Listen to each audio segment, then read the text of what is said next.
Welcome, weary traveler, to our journey across the stars.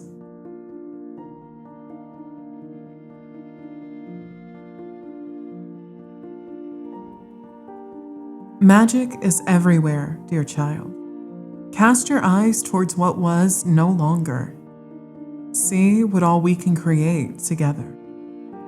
Bring your wand and your courage as we step into the realm of all that can be. Creation is the very essence of life and the foundation we will use for our journey. Be hopeful, be whimsical, as we use the powers of our imagination to bring forth our future. The realm of the magician stands at the cauldron of creation. As we walk into the grove, I want you to think about the power of your own mind. Before we stand at the precipice of all that can be, how can you shape your own future? Do you truly believe you can pull from the clouds of the divine? The magician is our first call to action that we see when it comes to actualizing our purpose. We are still the fool, but now we are diving headfirst into the world of magic. Oftentimes, we see a lone figure standing at the cauldron with a wand held aloft, oftentimes pointing up, with his other hand pointing down, which actually turns out to be a visual representation of as above, so below. As above, so below made its first personal appearance for me in the Kabbalion Chapter 2, The Principle of Correspondence. The concept lays the groundwork for the connection between the cosmos and our own lives, the macro and the micro. One cannot exist without the other, a knowing that whatever happens in the microcosm happens in the macrocosm.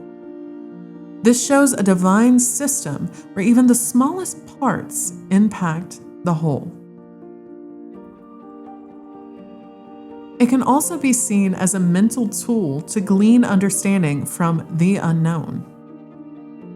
It can be seen as an ability to observe patterns and synchronicities of the mundane, to apply to concepts of the extraordinary. This belief carries through a lot of spiritual practices and can be seen in a lot of occult symbolism as well. But that is a conversation for another time. The magician asks us to look within our own powers and sovereignty to determine what we truly want out of our path. It is the part of our journey where we are asked if we are ready to take action on what we desire, what we want to create.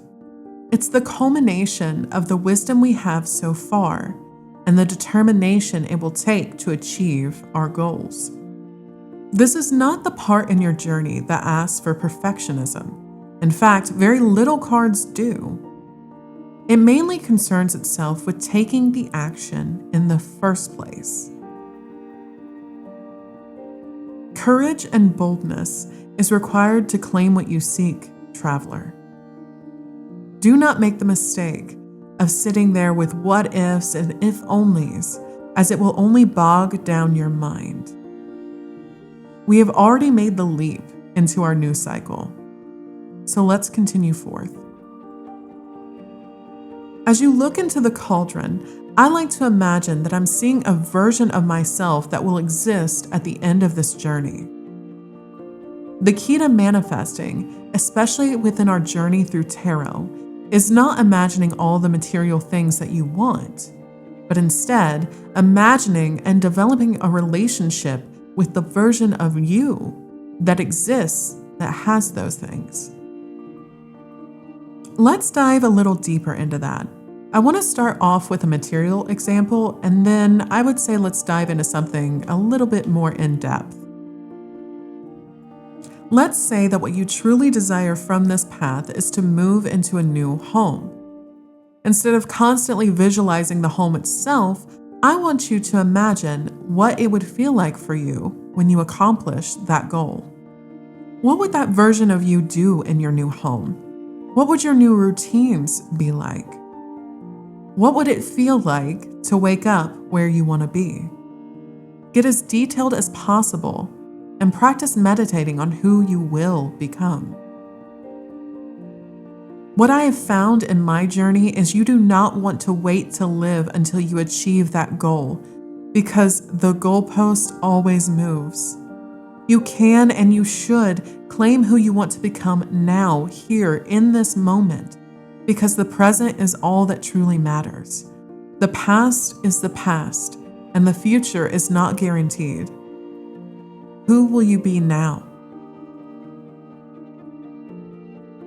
Material manifestations are usually the gateway into this practice. We all want to live in our dream space, accomplish our goals, and live our dream life. But what about you? Do you truly know who you are at your soul's deepest levels, deepest depths? The answer to that is more complicated than you may think.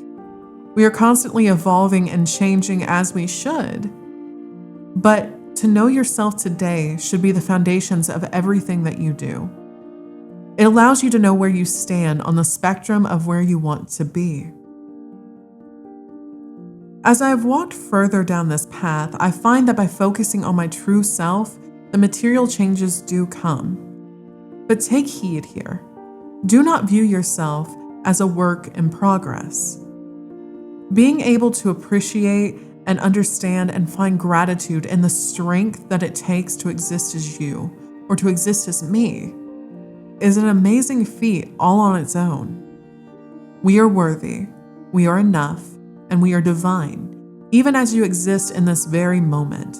Even if you feel like your goals are so far away, you are enough. I'll end this by saying that magic can truly be found everywhere. It is a saying I've said for quite a few years now, but it never seems to falter. Everything flows, everything is connected, and so too are you, weary traveler. A piece of a puzzle and something so vast that we can't even begin to comprehend our own impact. But it can be felt and experienced. As we leave the realm of the magician, know that you contain the power of the divine within your own mind, and that you too can create what you wish to see. Our next part of our journey will take us to the depths, brought to the gates of polarity, to visit the High Priestess. She will challenge us to look further within, past our accolades and trophies that adorn our mantles of the mundane. She will show us our true selves and what has been deeply ingrained into our subconscious. Do you trust your own mind and your inner guidance? Can you create inner peace as you strive for excellence?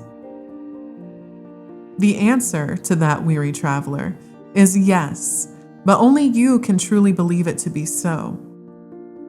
I'll see you again soon as we continue our journey.